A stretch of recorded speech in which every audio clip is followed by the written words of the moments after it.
யோகமனதீத்ய பிராகவேதான சேஷான் நரவதி வரிகிருத்தம் சுல்கமாதாது காமஹ சுசர்மமரவந்தியம் ரங்கநாதஸ்ய சாட்சாத் துஜகுலதலகந்தம் விஷ்ணு சித்தம் நமாமி. மின்னார் தடமதில் சூழ் வெள்ளிபுத்தூர் நூறுகால் சொன்னார் கடல் கமலம் சூடினோம் முன்னாள் கிளியறுத்தான் என்றுரைத்தோம் கீழ்மையில் சேரும் வழியறுத்தோம் நெஞ்சமே வந்து பாண்டியன் கொண்டாடப்பட்ட பிரான் வந்தான் என்று ஈண்டிய சங்கம் எடுத்தூத வேண்டிய வேதங்களோதி வரைந்து களியறுத்தான் பாதங்கள் யாமுடையவற்று. ஆழ்வார்களிலே தலைவர் முதல்வர் என்று அழைக்கப்பெறும் ஸ்தானத்தை கொண்டிருப்பவர் ஸ்ரீ நம்மாழ்வார். அதைப்போல பெரியாழ்வார் என்று அழைக்கப்பெறும் பேறு பெற்றவர் ஸ்ரீவில்லிபுத்தூரிலே அவதாரம் பண்ணின ஸ்ரீ விஷ்ணு சித்தர். மங்களா சாசனத்தில் மற்றுள்ள ஆழ்வார்கள் தங்கள் ஆர்வத்து அளவுதானின்றி பொங்கும் பரிவாலே வில்லிபுத்தூர் பட்டபிரான் பெற்றான் பெரியாழ்வார் என்னும் பெயர் என்று உபதேச ரத்னமாலையிலே மணவாள மாமனிகள் சாதிக்கிறார். மற்ற ஆழ்வார்கள் பகவானிடத்தில் ஞானம், பக்தி, வைராக்கியம், மோட்சம் வேண்டுமென பிரார்த்தித்தார்கள். ஆனால் பெரியாழ்வாரோ பகவானிடத்தில் வாத்சல்ய பாவம் கொண்டு பொங்கும் பரிவாலே பெற்றார் இந்த பெயர். அப்படி அந்த பொங்கும் பரிவை எங்கே வெளிப்படுத்தினார் பெரியாழ்வார்? எப்படியெல்லாம் வெளிப்படுத்தி அந்த எம்பெருமானிடத்திலே இருந்து பெரியாழ்வார் என்னும் பட்டத்தை பெற்றார் என்பதைத்தான் நாம் இங்கே பார்க்க போகிறோம். ஸ்ரீவில்லிபுத்தூரிலே முகுந்த பட்டர், பத்மவல்லி என்னும் திவ்ய தம்பதிகள் திருவரங்கப் பெருமானிடத்திலே அளவு கடந்த பக்தி கொண்டவர்கள். இவர்களின் தவ புதல்வராக பெரியாழ்வார் என்னும் விஷ்ணு சித்தர் குரோதன வருஷம் ஆனி மாதம் சுக்ல ஏகாதசி என்று சுவாதி நட்சத்திரத்திலே பகவானுடைய நித்திய சூரிகளில் ஒருவரான கருடாழ்வார் அம்சமாக அவதாரம் பண்ணினார். விஷ்ணு சித்தர் எல்லா நூல்களையும் கற்கத் தொடங்கினார். எனினும் நூல்களில் நாட்டம் அதிகமில்லை. ஆனால் அவரிடத்தில் கிருஷ்ண பக்தி அதிகம் குடிகொண்டிருந்தது. கைங்கரியம் செய்வதில் மனம் அதிகம் ஈடுபட்டது.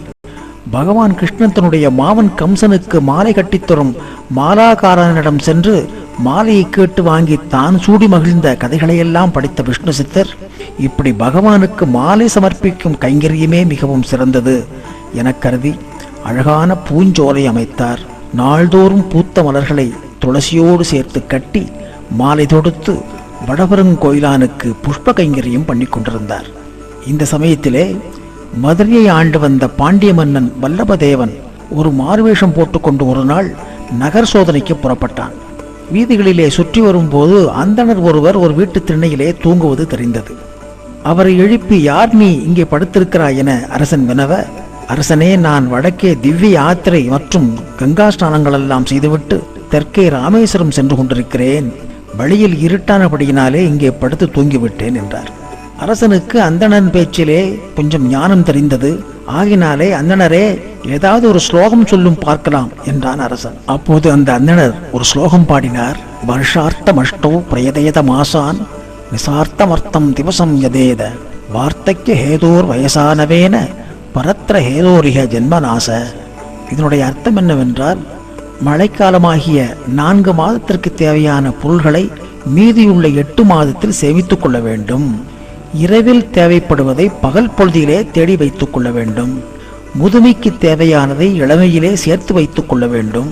அதுபோலவே மறுமைக்கு தேவையானதை இப்பிறவியிலேயே சம்பாதித்துக் கொள்ள வேண்டும் என்று அர்த்தம். இந்த ஸ்லோகத்தை கேட்ட அரசன் இதிலே ஒரு முக்கியமான பொருள் அடங்கியிருப்பதை அறிந்தான்.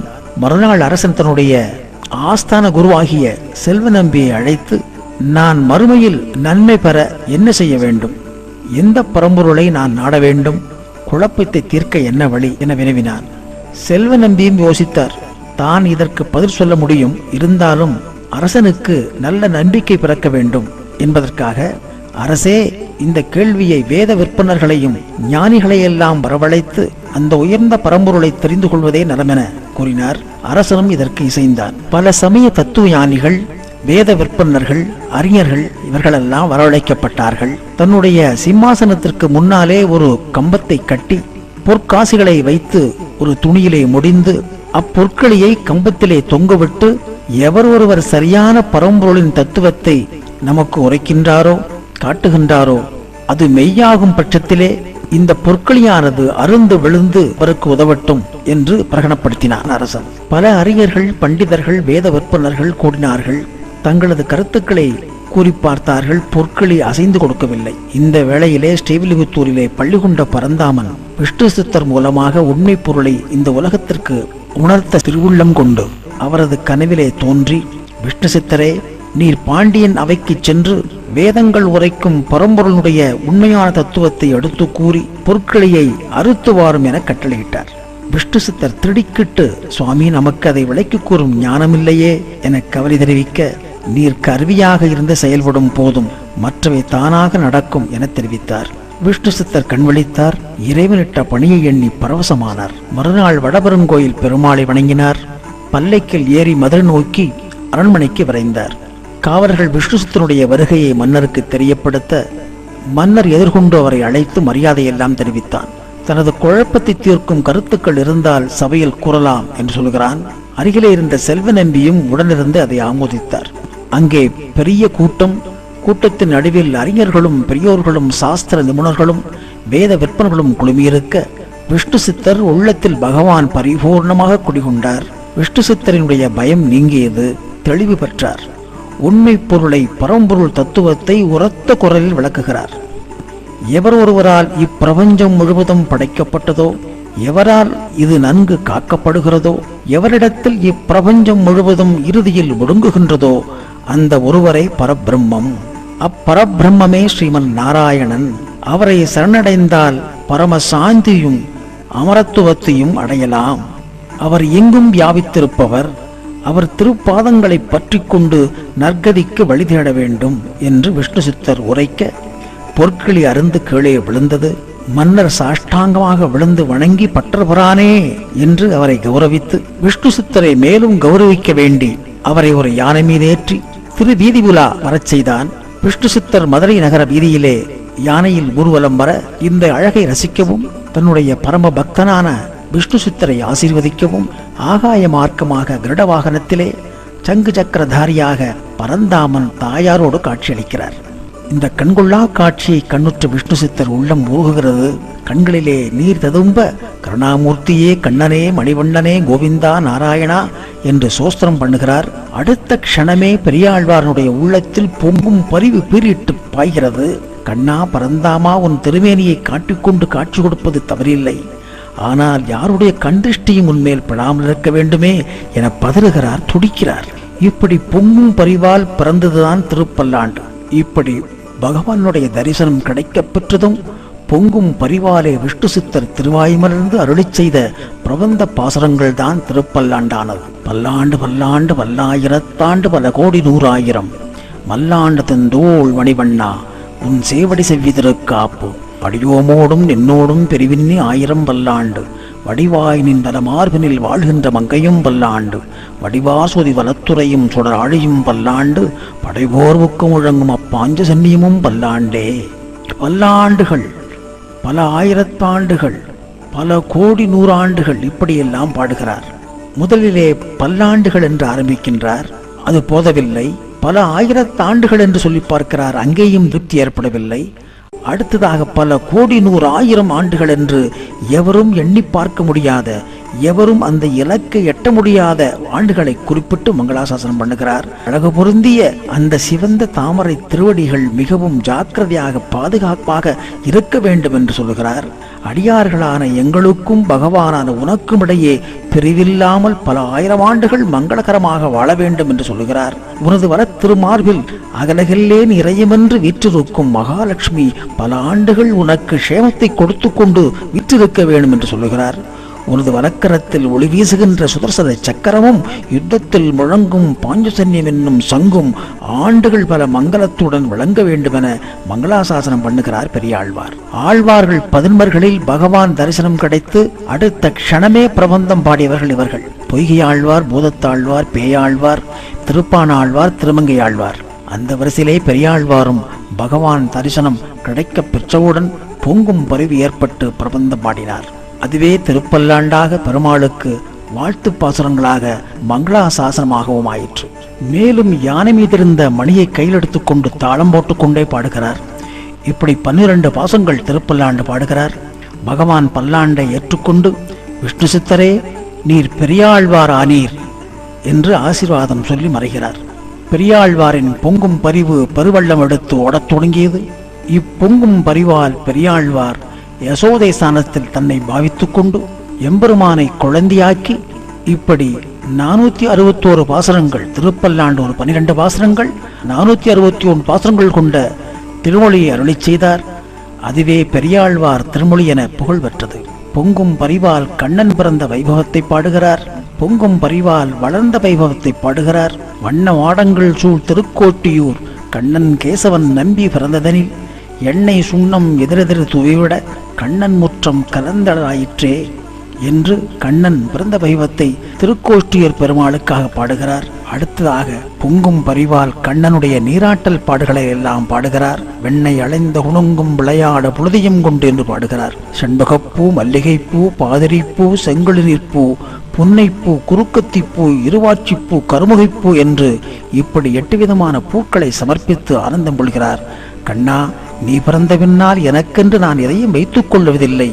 வைத்தனையும் காய்ந்தவாலும் வடிதயிரும் நறுவெண்ணையும் இத்தனையும் பெற்றிலேன் எம்பிரான் நீ பிறந்த பின்னே என்று பொங்கும் பரிவை காட்டுகிறார். நரசிம்ம அவதாரமூர்த்தியை கண்ணனாக்கி இரணியன் மார்பகலம் விளந்திட்ட கைகளால் சப்பாணி பேய்மலை உண்டானே சப்பாணி என்று ஆச்சரியப்படுகிறார்.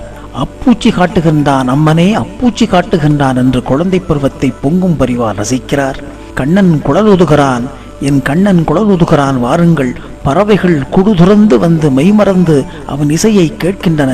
பசுக்களெல்லாம் கால் பரப்பி செவிகளை அசைக்காமல் கூர்ந்து கண்ணன் பாட்டை கேட்கின்றன என கண்ணன் குழலிசையை ரசிக்கிறார் பெரியாழ்வார். கண்ணனை திருமாலின் சோலை அழகனாகவும் ஸ்ரீரங்க ரங்கநாதனாகவும் திருவேங்கடமுடையானாகவும் அனுபவித்து பாடுகிறார். இப்படி எத்தனையோ அத்தனையும் பொங்கும் பரிவாலே திருவாய் மலர்ந்த பாசுரங்கள். பொங்கும் பரிவின் உச்சகட்டமாக இந்த பாசுரத்தை சொல்லலாம். திருப்பதிக்கே லட்டு கொடுப்பதா என்று வேடிக்கையாக சொல்லும் விஷயம்தான் இது. பெருமாளை நன்கு பாதுகாத்து கொண்டிருக்கும் பஞ்சாயுதங்களுக்கே அன்பு கட்டளை இடுகிறார் பெரியாழ்வார். இதுதான் பொங்கும் பரிவினுடைய உச்சகட்டம் என்று கூட நாம் சொல்லலாம். உரகல் உரகல் உரகல் ஒன்சுடர் ஆழியே சங்கே, அறிவரி நாந்தகவாளே அழகிய சாங்கமே தண்டே, இரவு படாமலிருந்த எண்ணர் உலோக வாலியர்கள் பரவேறையா உரகல் பள்ளியறை குறிக்கொண்மின். உரகல் உரகல் உரகல், தூங்காதீர்கள் தூங்காதீர்கள் தூங்காதீர்கள். முதல்ல யாருக்கு சொல்றார்? ஒன் சுடர் ஆழியே சங்கே, ஒன் சுடர் ஆழியே, ஒளிமயமான சுடரை ஏந்திக்கொண்டு பகைவர்களையெல்லாம் அழிக்கும் சக்தி வாய்ந்த சுதர்சன சக்கரமே, அங்கே யுத்த களத்திலே ஒரு பீதியை கிளப்பக்கூடிய ஒரு பாஞ்சசன்னியம் என்னும் சங்கே. அடுத்ததாக சொல்கிறார், அறிவரி நாந்தக வாளே, அறிவரி நாந்தக வாளே, வாளே அறிவு பொருந்திய நாந்தகமே. ஏனென்றால் பகைவர்கள் யார் நல்லவர்கள் யார் என்று பகைவர்களை மட்டும் அழிக்கக்கூடிய அந்த அறிவரி நாந்தகவாளே. அடுத்தது யாரை பாடுகிறார்? அழகிய சாங்கமே, பகவானுடைய கையிலே இருக்கக்கூடிய அழகிய சாங்கம் என்னும் வில்லே, கதாயுதமே தொங்கி விடாதீர். இரவு படாமலிருந்த எண்ணர் உலோகபாலியர்கள், இரவென்பதே தெரியாமல் அல்லும் பகலும் பகவானுடைய கட்டளைக்கேற்ப இந்த உலகத்தை நன்கு பாதுகாத்து கொண்டிருக்கும் எண்ணர் உலோகபாலியர்கள், அஷ்டதிக் பாலகர்களே, நீங்கள் எல்லோரும் ஜாக்கிரதையாக தூங்காமல் எனது எம்பெருமானை பாதுகாத்துக் கொள்ளுங்கள். இறுதியாக சொல்கிறார், பறவையறையா உரகல் பக்ஷிராஜனே கருடாழ்வாரே, நீரும் ஜாக்கிரதையாக பார்த்துக்கொள்ளும், கண்ணசந்து விடாதீர். எனது எம்பெருமான் உறங்கிக் கொண்டிருக்கின்றான், பள்ளியறையின் மேல் ஒரு கண்ணை வைத்துக் கொள்ளுங்கள், ஜாக்கிரதையாக பாதுகாத்துக் கொள்ளுங்கள் என்று பஞ்சாயுதங்களுக்கு அன்பு கட்டளையிடுகிறார் பெரியாழ்வார். இப்பேற்பட்ட பொங்கும் பரிவிலே மிகவும் பொங்கும் பரிவு. இந்த பாசுரத்தை நாம் அனுதினமும் நித்திய திருவாராதனம் முடிந்து கோயிலாழ்வாரை திருச்சாத்துகின்ற வேளையிலே நாம் சொல்லுகின்ற பாசுரம் மிகவும் விசேஷமான அற்புதமான பாசுரம். இப்படி பொங்கும் பரிவாலே விஷ்ணு சித்தர் பெரியாழ்வாரானார். அது மாத்திரமா, பூதேவியான ஆண்டாளுக்கு திருத்தகப்பனாரானார்.